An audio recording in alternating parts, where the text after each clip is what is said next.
Hello, YouTube fam. Get ready for an amazing video experience. Welcome, curious minds, to our video that explores the ins and outs of Ada Ballin.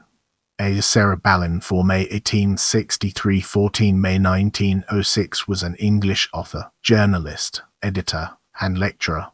She was the editor and proprietor of the magazines Baby, Womanhood and Playtime, and published articles and books on health, child care, and dress reform. As we transition, let's shed light on early life and education and its relevance to our ongoing exploration. Ballin was born in the Bloomsbury neighbourhood of London to Jewish parents Annie and Isaac Ballin. Her father worked as a furrier and merchant in Bristol before moving to London in 1859 or 1860. Through her mother, Ballin was the niece of Celia Letus and Marian Hartig, and a first cousin of Numa Edward Hartig, Marcus Hartig, Sir Philip Hartig, and Helena d'Armestita. She entered University College, London in her first year. It began admitting women at the age of 16. Though she was for some time the youngest student, at her entrance she was allowed to join many of the senior classes and, in the case of one, was the only girl among 30 male students. She passed through a successful college career, gaining the prize in the Senior Hebrew Class 1879, a Hoyer Scholarship for Hebrew 1880, Fielden Scholarships in French and German, the Hyman Silver Medal for German, and English Composition Prize, and distinctions in Philosophy of Mind and Logic.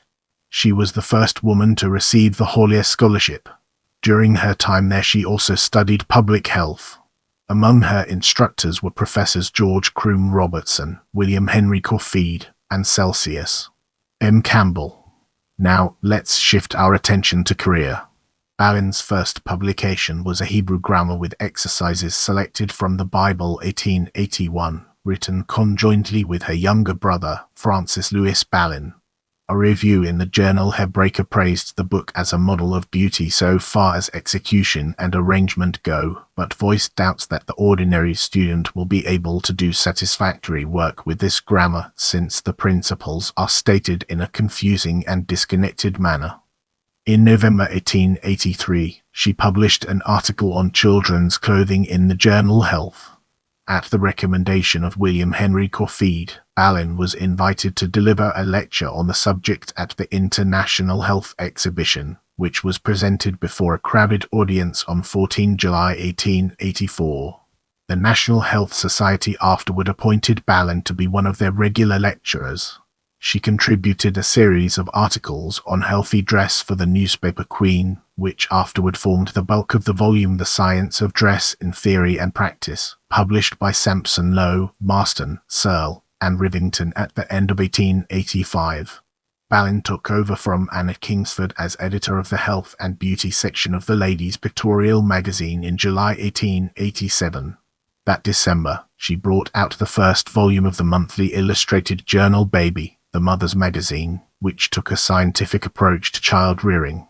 Throughout the years, she also wrote and edited a series of pamphlets in the Mother's Guide series, including How to Feed Our Little Ones 1895, Bathing, Exercise and Rest 1896, Early Education 1897, and Children's Ailments 1898.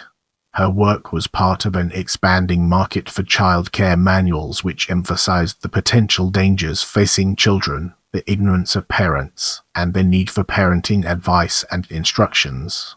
Although the major readership of such manuals were women, Ballin's audience included fathers as well, as revealed by her changing the term Mother's Parliament to Parents' Parliament in her magazine. The regular and special contributors to Baby were often described as experts in their fields, and Ballin herself emphasized her position as lecturer to the National Health Society. In its articles, Baby presented itself as a source of scientific expertise and authority, but through its letters section and Ballin's responses to letters, some readers challenged the medicalization of motherhood. Ballin launched in December 1898 a monthly called Womanhood, the magazine of woman's progress and interests, political, legal, social, and intellectual, and of health and beauty culture, aimed at the educated new woman, and in December 1900 the periodical Playtime, the children's magazine. The former focused largely on literature, science, health and beauty care, and achievements by women. Besides her work in the above areas, from 1883 until the death of Richard Proctor in 1888, Ballin contributed a series of articles on the evolution of languages to his paper Knowledge. In the years she also worked as a practitioner of electrolysis for the removal of hairs and blemishes. When interviewed in 1890, Ballin worked at home in London.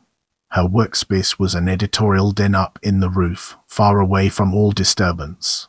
It was described as a characteristic sanctum full of papers, books, writing materials, and 1,001 odds and ends, complimentary letters, editors' epistles, MSS, and all the omnium gatherum which collect round a busy literary man or woman.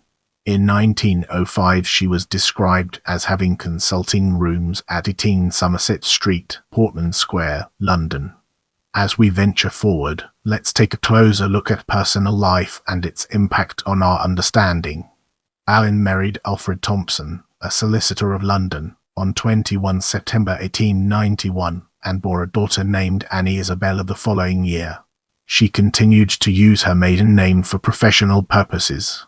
They divorced in 1897, and on 25 April 1901 she married Oscar George Daniel Berry, a clerk at the Royal National Lifeboat Institution. Now, let's shift our perspective and explore death and legacy through a fresh lens, unlocking new perspectives. Ballin died on 14 May 1906, after falling from a first-floor window of her Portman Square home and becoming impaled on railings below. The death was ruled accidental. A memorial fund at the Great Ormond Street Hospital was established in her honour by a committee that included the Lord Byron and Lucy Armstrong, among others.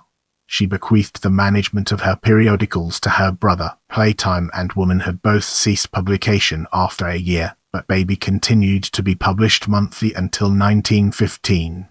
With our foundation established, it's time to explore views and reception and its relevance to our overarching theme.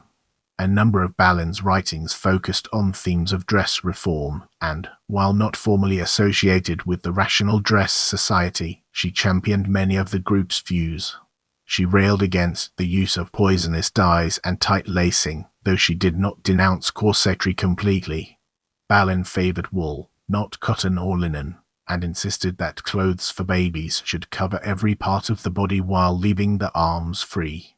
She also advocated for the use of bifurcated skirts as women's underwear.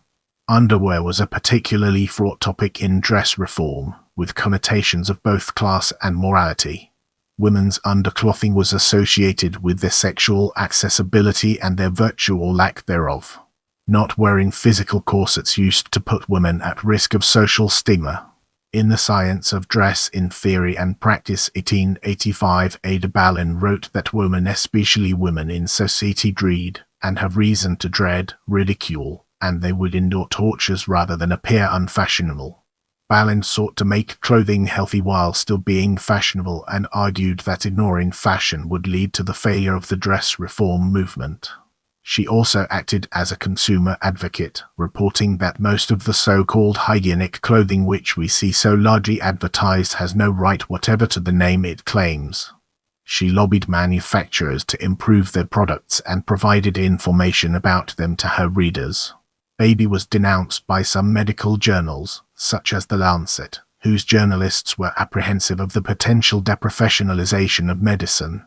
Women's access to medical information was an area of tension, according to one historian, both over the question of whether medical literature was appropriate to female readers, and because the male medical establishment felt threatened by the practice of midwifery, the development of nursing as a profession, and public education in the areas of first aid and public health, all of which involved women. Baby was also criticized by the medical profession because of its endorsements, as extensive advertisements and the discussions of Ballin and her readers promoted specific products. The impact of the magazine and of readers' consumer choices is suggested by the entry of the term Ballin baby into common use to describe children whose parents followed Baby's product recommendations. The phrase may have referred predominantly to the observable aspect of children's clothing, but Ballin's influence on consumers clearly extended beyond clothing to lucrative markets such as baby foods. Don't forget to check out my other videos for more valuable content.